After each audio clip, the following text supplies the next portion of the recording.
Brought to you by Agilus Diagnostics.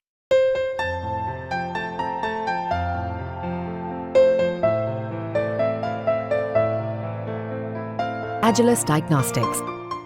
On the union budget, plus the union territories of J&K budget and the demands for grants for the union territory of J&K Kashmir 24-25.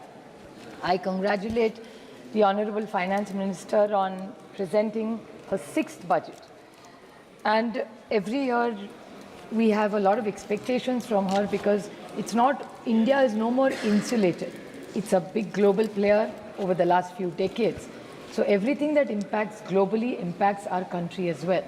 So while we are talking about India, which she also, I think, mentioned in her budget speech, that even repercussions globally that is happening, what's happening in Europe, what's happening in South America, clearly is eventually going to affect our country as well. But I would like to make a small point before I get into the union budget, is that this is one more year after them making them a union territory against their wish, is we are passing Jammu Kashmir's territory bill and their demands of grants. Mr. Amit Shah ji, the Honorable Home Minister, had committed to this House that within a year they will hold elections and there will be, the budget of the state will be discussed in their assembly. So I take this opportunity and request the Treasury benches to keep their word, and I hope next year elections are held in Jammu Kashmir and they pass their own budget in their own state. So I think this is a very important point and it must be done because if you can hold national elections, parliamentary elections are held in Jammu Kashmir, why aren't assembly elections? And anyway, you have committed to the court that by September they are supposed to hold the elections this year. So I don't know why we are doing the whole election of 24 and 25, but even if you are doing the budget, I request with full compassion and empathy for people of Jammu Kashmir. They deserve to make their own decisions for themselves. Well, the four engines of growth, sir, for a robust economy are investment, consumption, exports, and fiscal deficit.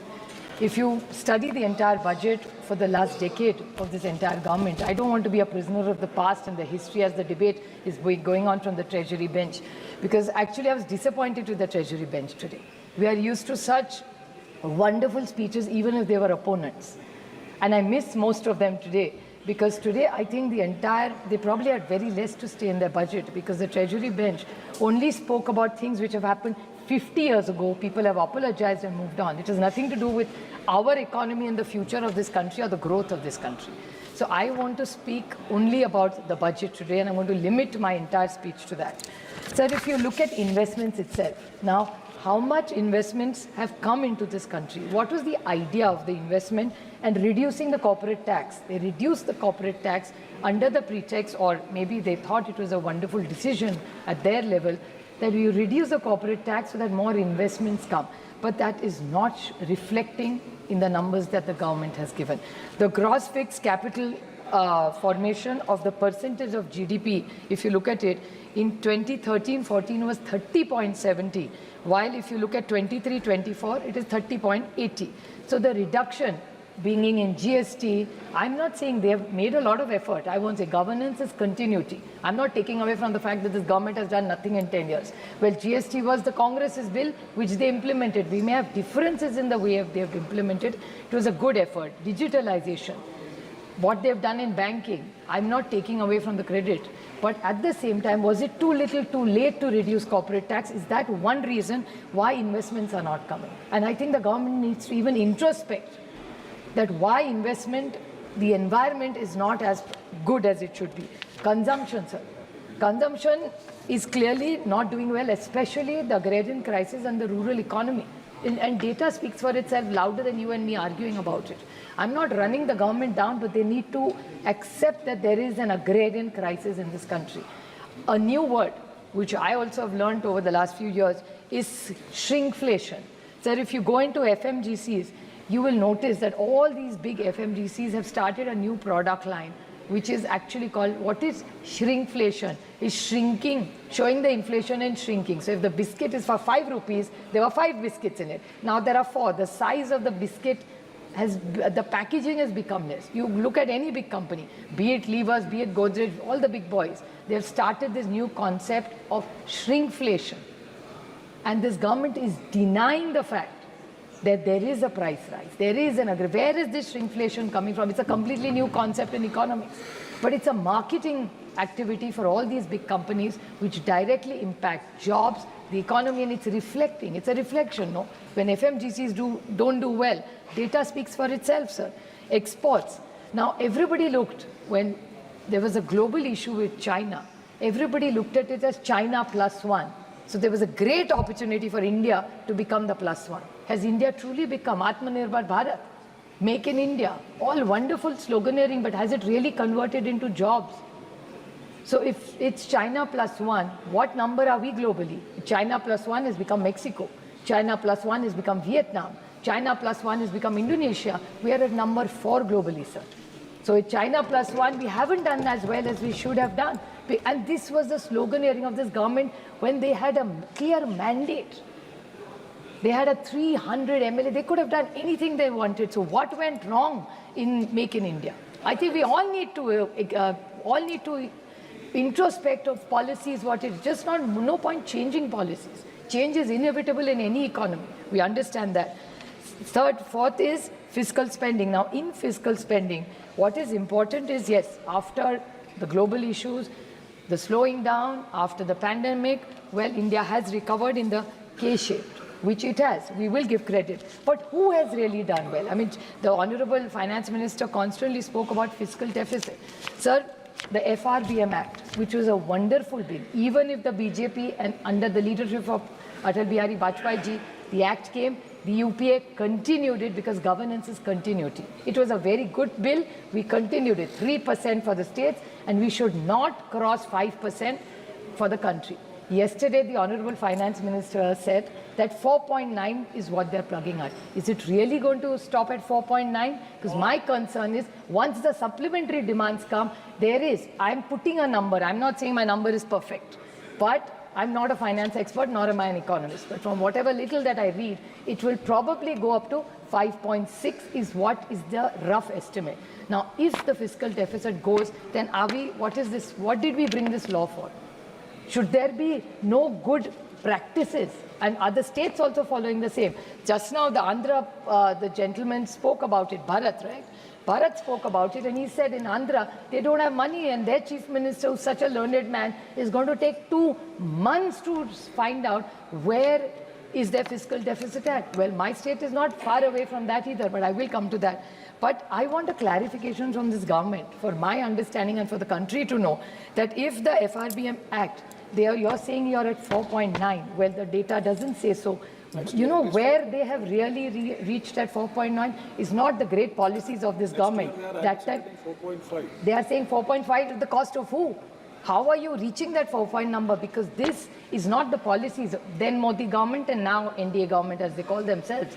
But the Modi government has survived this whole thing, not because of the great work they have done. It's the hard work that this nation and the people of this country have done, and the credit goes to the RBI. Actually, with this whole, or the entire house should thank the RBI and the Governor, Shri Shaktikant Das, who gave them a dividend of 2 lakh crores. That's why they are at 4.9. Otherwise, they would not have been at 4.9. So this is something very important. I think we should really thank the RBI, who's done a wonderful job and actually saved this government. It is not their credit. It is the RBI's credit and the right and good policies that they have managed to come here even at 240. Otherwise, they would have not reached there, sir.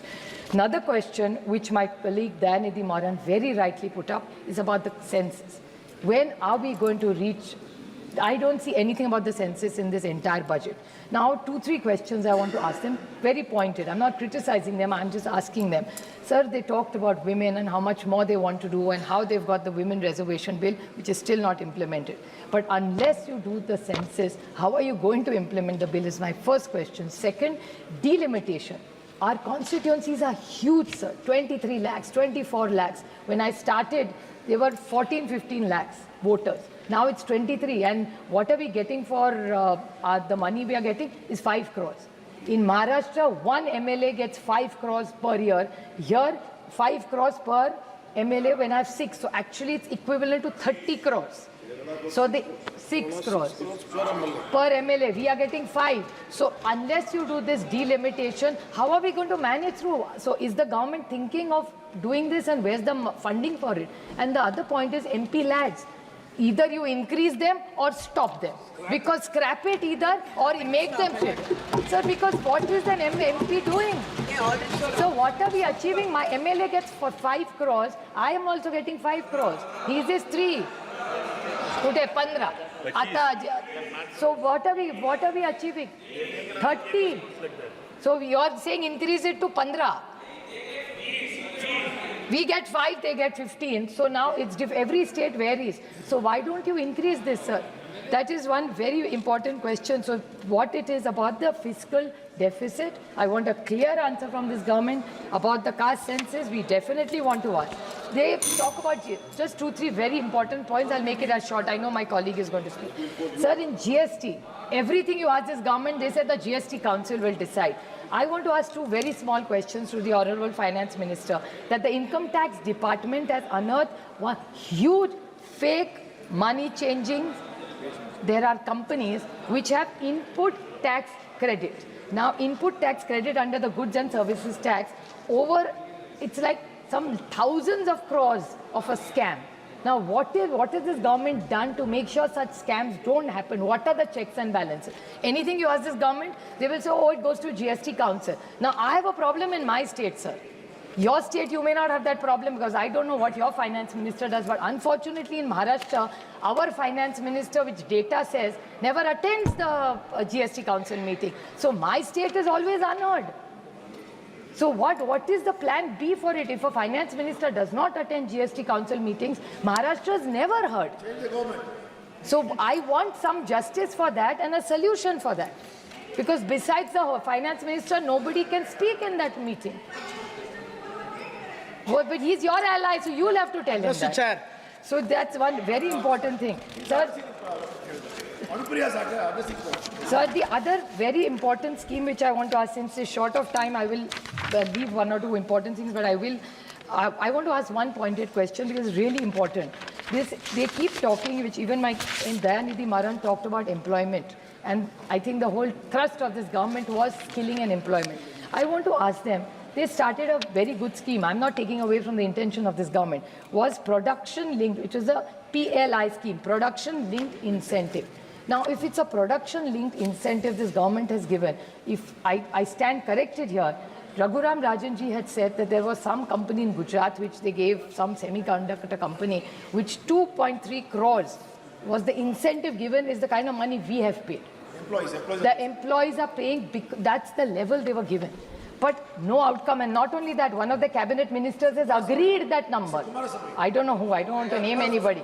But he said that for the incentive that we have given that government, for that particular unit in Gujarat, it's 2.31 crores per job, per employee. Now, if this is the PLI scheme, is this what you thought of giving in this government? Is this how you're going to create jobs? And now the new one is employment linked incentive. So your PLI has already failed. Now is this ELI is also going to fail?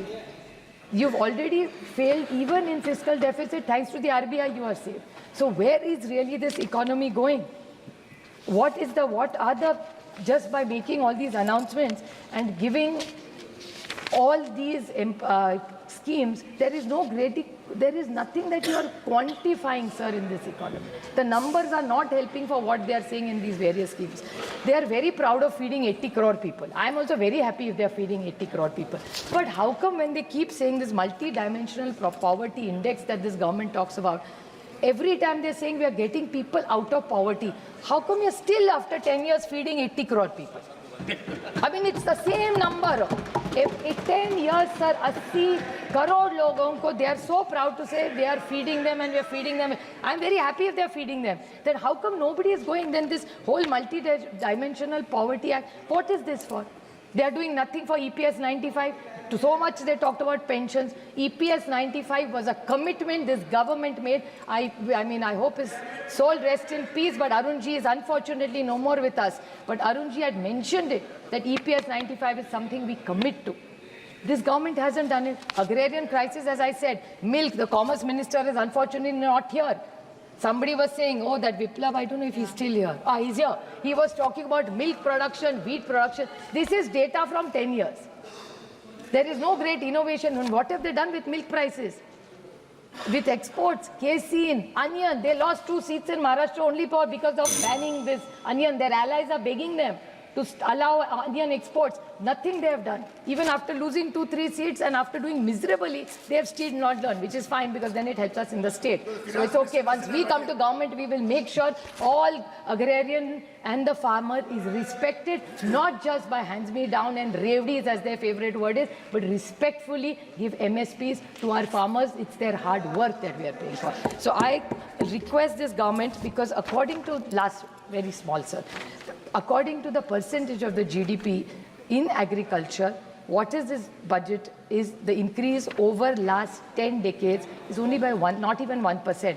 In agriculture, it was 3.52, now it's only become 4.2. In health, from 1.15% of the GDP, it has gone to 1.85. Education, 1.8 has only become 3%. Infrastructure, their favorite, sir. Infrastructure, even in Maharashtra, they like only big ticket projects. They only work for infrastructure, and you know obviously why. So budget of 3. Then social justice is 1.5, is also not some great thing. So, sir, I just need to ask this government that they have to clearly in the reply give us what is the plan of this government, because I am as concerned as Andhra, because they have just come to power and they are suffering, as they are saying. Same thing in Maharashtra. Every time there is no fiscal management in that state. So then why did we pass that bill? If there is no good discipline of finances, sir, this country will unfortunately, I with pain say this, would be a complete economical crisis. We don't want to go our neighbor's way. We want to be firm and committed to a robust country with good growth, with very good fiscal management, and a strict one. So I urge this government to kindly reply to all these questions and reassure us that I have no problem with what they've given to Andhra and Bihar, but please don't give us step treatment because of what the voters have decided, because this is a constitution. Elections have to be fair and just. Thank you. This is You a made your point. democracy. Thank you. Thank you, You made sir. your point.